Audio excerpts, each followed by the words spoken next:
Welcome to Real Estate Coaching Radio, America's #1 trusted resource for realtors who demand authentic, real-time coaching. Starring award-winning real estate coaches Tim and Julie Harris. Get ready for unfiltered, full-strength honesty about what is truly working to get you into action and make you money in this new real estate boom. Now to our hosts, Tim and Julie Harris.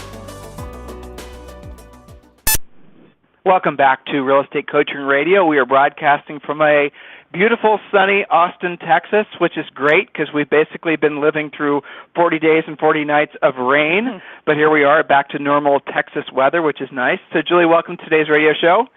Thank you. I'm excited to be here. As always, it's going to be a great show. So, folks get into real estate for primarily three reasons, right? They want autonomy.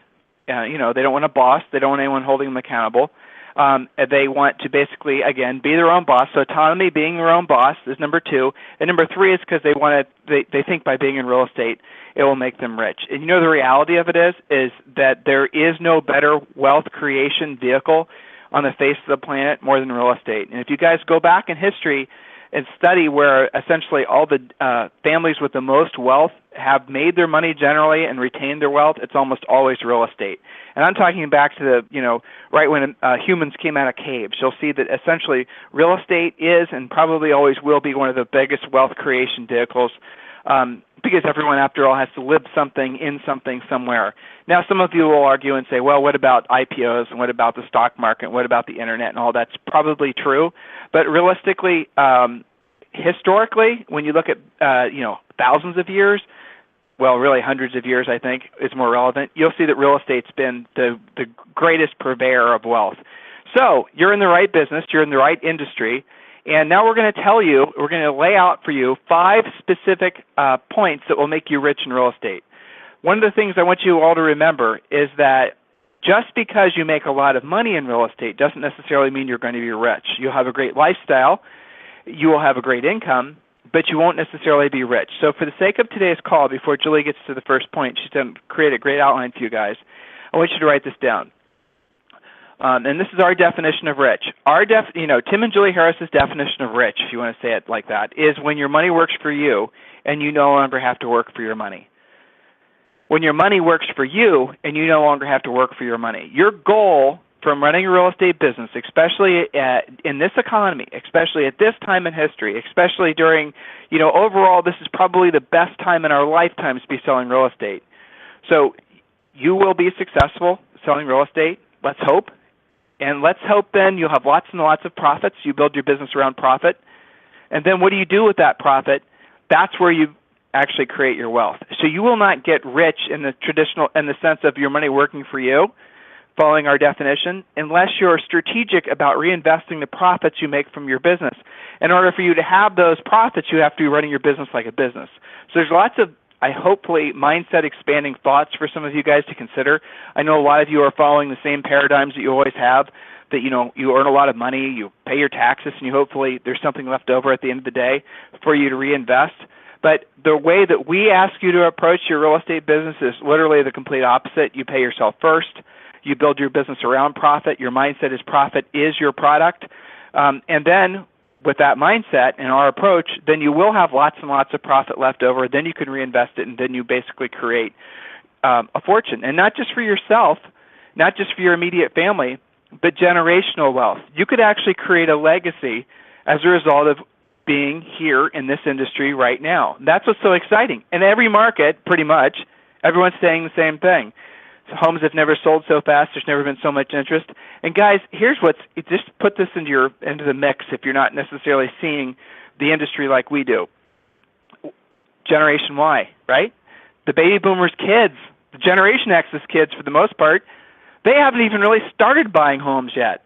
And if you look at demographically, if you look at the number of generations, like everyone, at least in my lifetime, Julie's lifetime, most of your lifetimes, the baby boomers have sort of set the bar as far as housing, right? What the baby boomers wanted, the builders built. What the baby boomers thought, that everyone listened.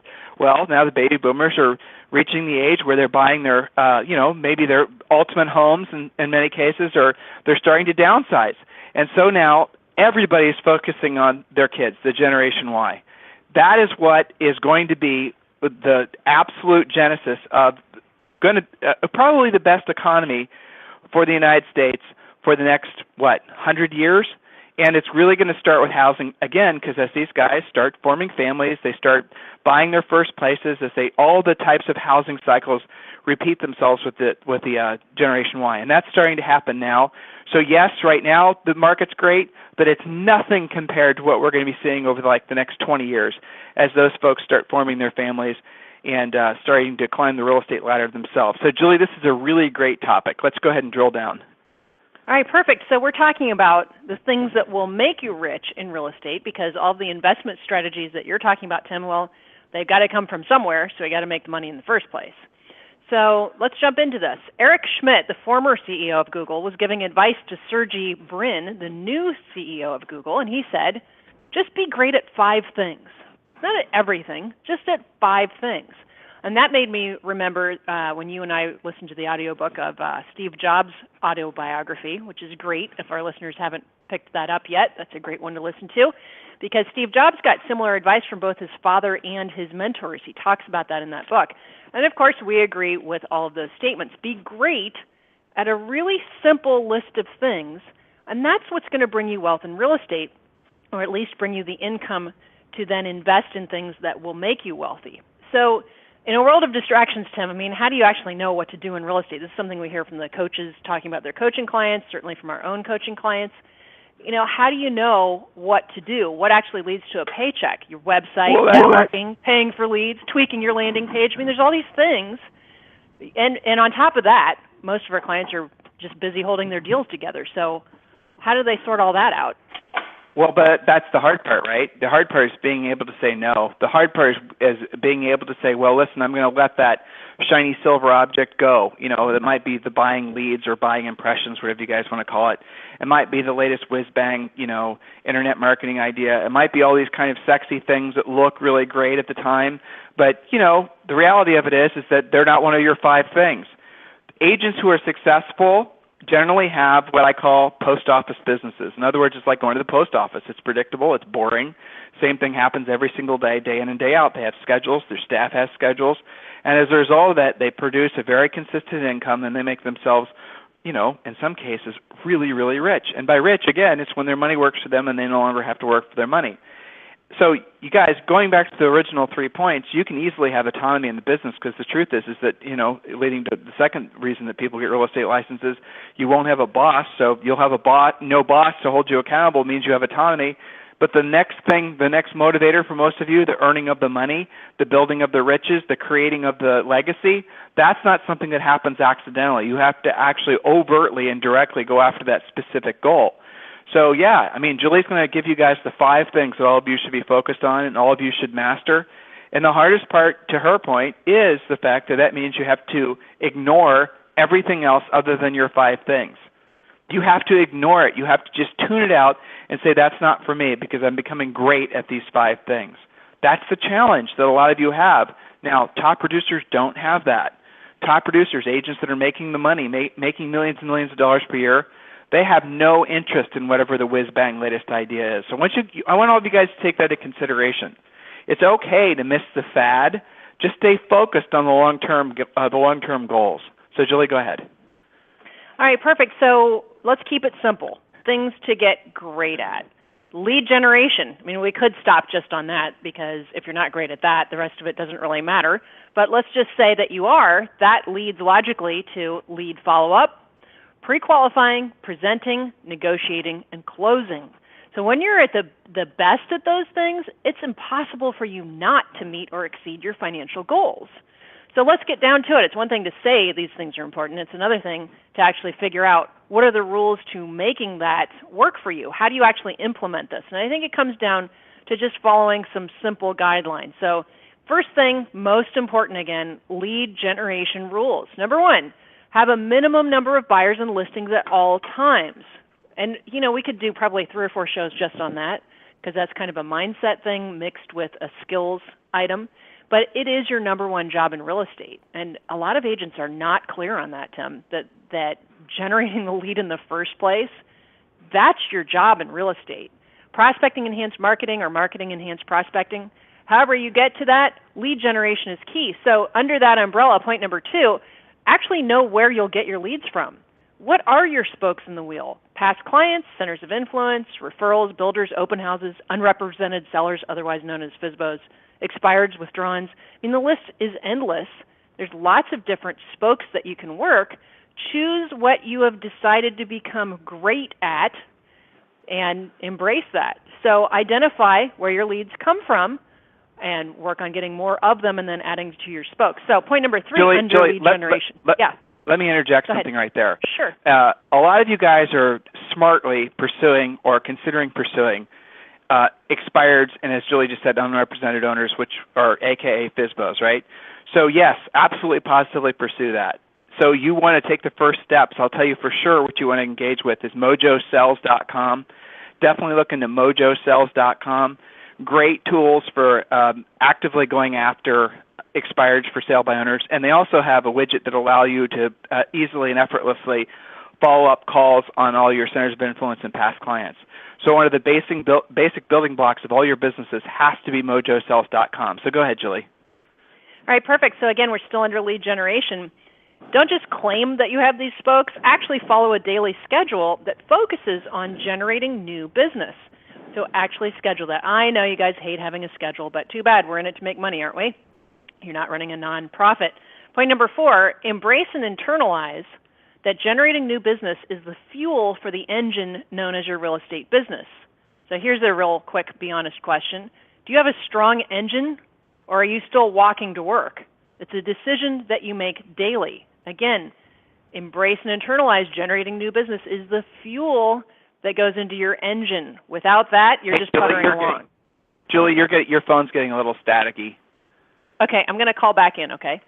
Okay, no problem. All right, so I'm going to pick up where she left off. So, right. So with regards to essentially when you're working on your lead generation thing, guys, and going back to Julie's previous points, we teach you literally dozens of different ways to generate leads. And Julie referred to our spokes analogy. The spokes analogy is quite simple. How many spokes you have on your wheel. The wheel is, if you imagine a wheel rolling down the road, each spoke on the wheel represents a source of lead generation. So each spoke has to be strong, because if you have, let's say, for example, and this is the problem a lot of you guys have, you'll have either too few spokes, which is usually the case, and that's I'd say the most common two-spoke problem I see is those of you who just focus on your centers of influence and past clients. You think, well, centers of influence and past clients, that'll get me into the end zone. But the reality of it is that you will very quickly, every year, burn through all your centers of influence and past client leads. Typically about May, you'll be done. There won't really be much other coming from that. So if you don't have other spokes, well, then you're going to be hurting for the rest of the year. So centers of influence and past clients is critical. We definitely want you doing it, but it can't be your only thing. But again, pursuing the unrepresented owners, that's a good spoke. Well, what happens with a lot of you is you get started on that particular spoke. You never become really good at it. You just sort of touch on it. Maybe you try it. You talk yourself into it, but you never get good at it. So then you fool yourself in thinking, well, I have a for sale by owner spoke on my wheel, but you really don't because you haven't completely built it. So, Julie, what does FOCUS stand for, just so these guys can remember the importance of not bouncing from spoke to spoke? Yes, go ahead. Yeah, FOCUS means follow one course until successful. So don't just dabble in your lead generation. Become the best at it. If you claim that you go after unrepresented sellers and that's a source of business for you, become known as the best at it. That benefits you too, because other agents will not want to go after what you are embracing. So don't just dabble, actually be great at it. So that leads to our next thing to be great at, lead follow-up. And again, this is a topic we could do endless calls about, because it's also one of the biggest issues that we see amongst coaching clients. They say that they don't have enough leads, but then we dig in as coaches and they got leads, they're just not great at following up. So become the best at lead follow-up. Point number 1 under that umbrella, follow up on 100% of your leads daily, regardless of the lead source. That means I don't care if it's a web lead or it's a referral or it's a relocation company or it's a builder lead. Follow up on 100% of your leads daily. What this does, Tim, is it means that you'll never have this looming out-of-control feeling, well, I probably have leads. I mean, I think I've got I love hearing this. I think I've got 500 leads in Top Producer. I'm not really sure, right?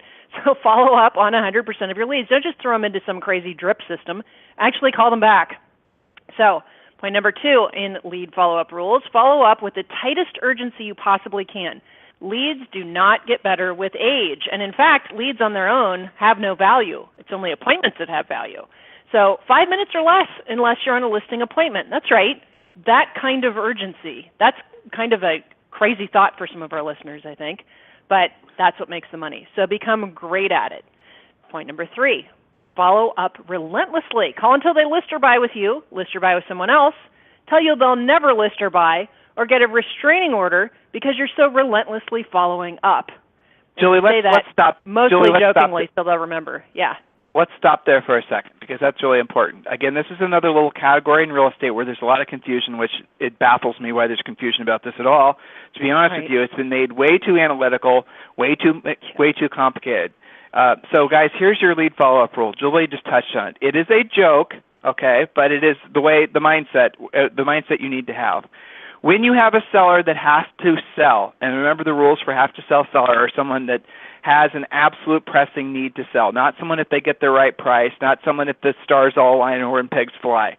But when you have an absolute have to sell, a relo, a downsizer, or rather a downsizer that's being forced to downsize, not just a voluntary downsizer, because those are, oftentimes not the most motivated sellers, but an absolute positive have to sell seller, okay? When you have one of those, which are always the best sellers to pursue, usually the only sellers that actually sell are the have to sell sellers, especially in a market like this, your lead follow-up rule is simple. You follow up with them until one of two things happens. They list with you or somebody else, so they file a restraining order against you because you're being so quote-unquote aggressive with your lead follow-up. Putting them in a drip system, emailing them, doing all this other passive crap will not work. Not nowadays, probably not ever. You have to be calling them. You have to be knocking on their door. If they have to sell, you have to haunt them. I got news for you guys. Without knowing it, a lot of times what sellers will do is, so you get someone on the phone, they have to sell, you then set an appointment, or they won't set an appointment. They're just basically not continuing on the path with you for whatever reason. So in your mind, you say, well, they hired somebody else, so they're not interested in working with me, blah, blah, blah, blah. But the reality is they do want to work with you. They are interested in working with you, but they just got distracted by, life. And if you just made one more phone call, if you just followed up one more time, if you knocked on their door one time, you'd have gotten that listing. The lead follow-up stuff is critical. We have dozens and dozens, and we could just do hours and hours of radio shows on the importance of lead follow-up. It makes an impression upon somebody, a seller, a prospective seller, that you're a professional. Not following up. So some of you guys will rationalize, well, I don't want to be seen as too pushy. That's how you guys rationalize it. The message you're really sending to that seller is you're essentially telling them that you're not that interested in working with them, you're not that aggressive, and you're kind of lazy. That's the real message you're sending to them. So I want you to think about that. If you've rationalized that being pushy in your mind is going to result in you not getting business, that isn't the way it works. It's the exact opposite of the way you're thinking.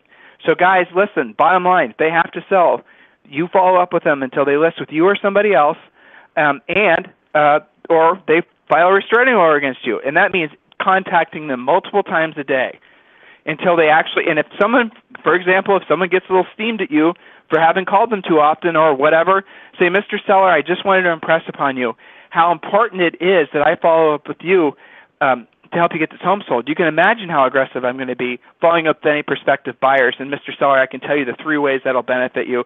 The first one, obviously, being the fact that that'll result in you making more money from the sale of your home. It'll sell quicker. And the third reason, Mr. Seller, is the least amount of hassle to you.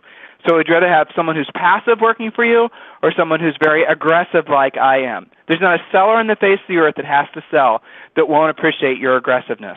Remember that. Get over your mindset about quote-unquote being too pushy. It is making you broke.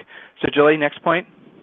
All right. Again, on lead follow-up. Follow-up using lead follow-up scripts. That will help. And actually leave compelling messages that make them want to call you back. So there's actually a mini point in there. Somewhere along the line, somebody told some agent somewhere that they're not supposed to leave messages, which sounds completely insane, assuming that you actually want them to know that you're trying to help them, right? So then the next little mini point is, don't just leave messages, leave something compelling. It's not just, hey, I met you at an open house, just wanted to check in, say how you're doing. That's like everybody else. when I met you at the open house, you said you wanted a 3-bedroom, 2-bath in the whatever subdivision. I got 3 of those that meet your criteria. I can't wait to show them to you. I got tonight at 5 o'clock or Saturday at 10 a.m. available. Call me back so that we can be the first one to see them. Which is a better message? So some of you aren't leaving messages at all because you heard that someplace. That's wrong. And secondly, when you do leave messages, make them be dying to call you back because you have what they want. If it's a listing lead, you can talk about some recent comparable sales that will affect their pricing that they'll need to know about. Think about something of value to leave on that message instead of these lightweight messages that make you not want to leave messages. Okay? So yeah, use some scripts. Point number 5 under lead follow-up, get rid of your elaborate lead follow-up requirements like, well, I only emailed them because they emailed me, or not leaving messages for some crazy reason, which we just talked about. So get rid of your crazy analytical, elaborate lead follow-up requirements and just call people and connect immediately. So, and I do get a little fired up about the lead follow-up, Tim, because it's typical. They say they don't have enough leads, but they do have enough leads. They're just not great at lead follow-up. So that's something to embrace and correct. So that leads to our next thing to be really great at. Assuming that you generated the lead and you followed up on it, now you've got to be really great at pre-qualifying. This is good for the prospect and for you to watch your time and make sure that you're setting appointments with people who will actually buy or sell. So first pre-qual rule, pre-qualify 100% of the time, including your repeat and referral leads. Pre-qualify your best friend as well as you would a cold lead. I don't care if it's your mom. You're going to ask questions about motivation and time frame, which is the second point. Pre-qualify for motivation and time frame. So number 3, use pre-qualifying scripts for both buyers and sellers. So for example, and Tim, this is kind of a standard coaching call, right? Never go on a listing presentation without knowing, A, are they speaking with other agents? If so, how did they select them, who and why? And B, what price do they have in mind when you meet with them? C, why are they selling? And D, what's their time frame? So many agents show up to appointments thinking, they can show up thinking that it's a real listing appointment and it's not. At least it's not in the homeowner's mind. Or the opposite, they can think that, they're just getting to know them when in fact the seller was ready to list. There's all kinds of mistakes that go along with this point. Would you agree with that? I do, but it's interesting. Right, Yeah. Well, exactly. But, the other thing is as I was reading your points, and they're great points, is I was thinking about why are they afraid to pre-qualify? Why are they afraid to ask these types of questions? It's their mindset. It really, if we're being honest, I would say success in anything in life is 90% mindset, 10% the rest. That's the truth. It's the mindset of pre-qualifying. It's the mindset, and here's the shift of your mindset again. I don't want to seem too pushy. I don't want to ask questions where they might basically lash back and I might not get the appointment. Or I'm friends with them and I don't want to be asking questions that are too probing. All these types of rationalizations you guys have for not doing a full pre-qualification. But let me give you the flip side to it. When you ask the right questions, even if the questions sometimes make you marginally uncomfortable, don't assume it's making them uncomfortable at all. They're expecting you to be a professional and ask tough questions, tough-ish questions if we're being honest. So when you ask those questions, guys, what you're doing is because you're pre-qualifying, because you're asking tough questions, they're answering tough questions, you're actually getting yourself that listing appointment even before you get off your butt because the other agents won't be asking those types of questions. Because the seller has invested time with you answering these questions, they're going to be less likely to want to answer the same questions with somebody else because they've already invested the time with you. Get it? It's for example, if you guys were applying for a mortgage today, you don't want to fill out 10 mortgage applications. You want to be really selective on the guy you're going to work with or the gal you're going to work with, and then you want to fill out one application and that's it, right? Versus going out and filling out 1 million of them. Well, that's the same thing when sellers are interviewing agents or agents are interviewing sellers. So ask the tough questions and really get at the heart of their motivation.